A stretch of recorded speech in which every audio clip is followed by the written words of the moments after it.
President Biden just signed an executive order that directed that U.S. soldiers on the ground in Ukraine paid hazard pay. In other words, combat pay.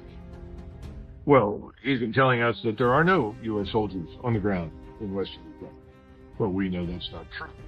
Just as we know there are many soldiers from many NATO nations on the ground in Western Ukraine. It's a very dangerous thing, though, to signal this publicly and make this public statement, because it conveys the impression to Moscow that we're actually contemplating intervention there. My concern with the Polish and Lithuanian connection is that if they go in there, they will be attacked. Putin has made that very clear. He said, well, yes, if they come into Western Ukraine, they will never leave. We will make sure they never leave. In other words, they'll be buried there. Well, I think the Poles and Ukrainians mistakenly believe that if that happens, then we will then send our forces in to help them. Now, maybe someone in Washington is prepared to do that I don't know. I know that the senior military leadership in Washington is very fearful of that. But it may be that the political leaders in Washington don't think that's the risky alternative to watching Ukraine collapse. They may say, well, if we don't go in some fashion to help the Poles, our credibility will be completely gone. NATO will collapse. And that takes us back to your opening question. What about NATO over the long run? And I think NATO's doomed. Because NATO consists of, 32 nations now? Every nation has a different set of interests. Not all of those nations see the world through the same lens as people in Washington and Brussels, in Berlin or Oslo. In other words, the world looks very different depending upon where you stand. Trying to drag NATO into this could absolutely end it quickly. And I don't think Washington believes that. I think, again, they look at the sheepish behavior of the ruling elites in Europe and say, well, these people have no choice, but they have to go along with us anyway. Well, perhaps that's true for the globalists that are running your countries, but that's not necessarily true for the people that live in Europe. And I think the European electorates see things differently. In other words, I don't have crystal clear of what is going to happen. What I do know is that officers who've sat in on meetings and tried to explain the true situation point to the dramatic increase of Russian military power and the excellent performance of Russian forces are not welcome as discussants in these meetings. If you want to be on the inside, if you want to be with, will be too fearful and bow down. And this is also something I heard from Moscow, which is that they have two risks. One is back the risk war with NATO. On the other hand, the risk of not sitting back is becoming much greater, because as you see, it emboldens the adversary to think in the way that Macgregor is thinking. That this is historically Russian and is where the Russian population largely lives. They're going to retain.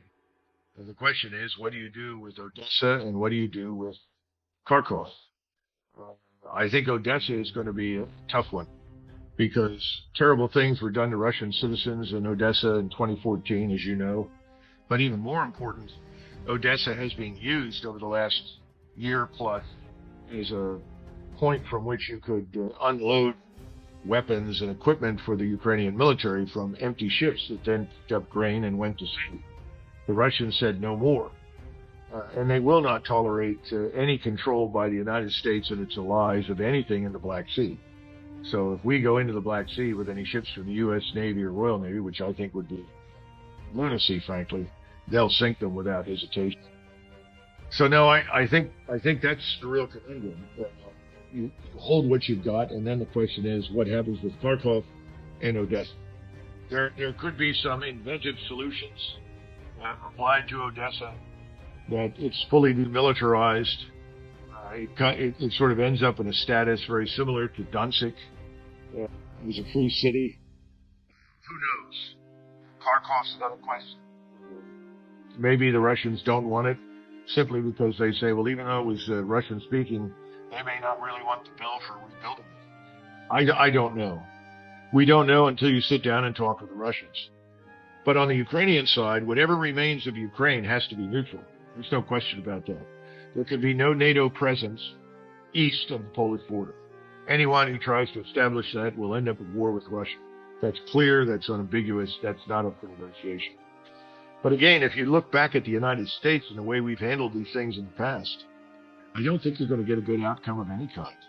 Well, if you go back and look at Vietnam, it was very clear that we lost Vietnam not because we were necessarily defeated systematically on the battlefield. We never had a strategy. We had no attainable, realistic military or political goals in that country. We finally decided that it wasn't worth the expense, either in treasure or blood. So we decided to get out. Then we went through this elaborate procedure after 1968, involving negotiations in Paris and back and forth to Washington and Saigon to try and come up with a solution that would allow us to leave with dignity. In other words, we could say we were not defeated, and now the new government of Vietnam is on its own. Well, how did that work out? Didn't work out very well for the people in South Vietnam, but we got out. The question is, how does President Biden and his administration and all the various players who are advocates for war in the Senate and the House, how do they organize our disengagement? Right now, they don't think they have to do that. They think they can continue to go on as they have. And I don't think they can. But that's what they believe. When they discover this won't work and the Russians are serious and will cross the Dnieper River, what do we do at that point? Our track record suggests we don't do anything. We pretend it didn't happen. We declare it as being over. Any number of things. But you're not going to get globalists who are in charge in Paris, Berlin, London, Washington to stand up and do a mea culpa. Oh, I'm sorry, I was wrong. Oh, we made a mistake. No, they're not going to do it. They're much more concerned about their political futures than they are about the lives of Ukrainians.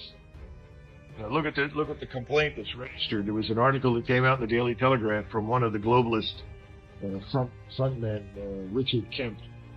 He's a well-known mouthpiece for the status quo. And Kemp says, the problem with Ukraine is Ukrainians aren't killing enough Russians.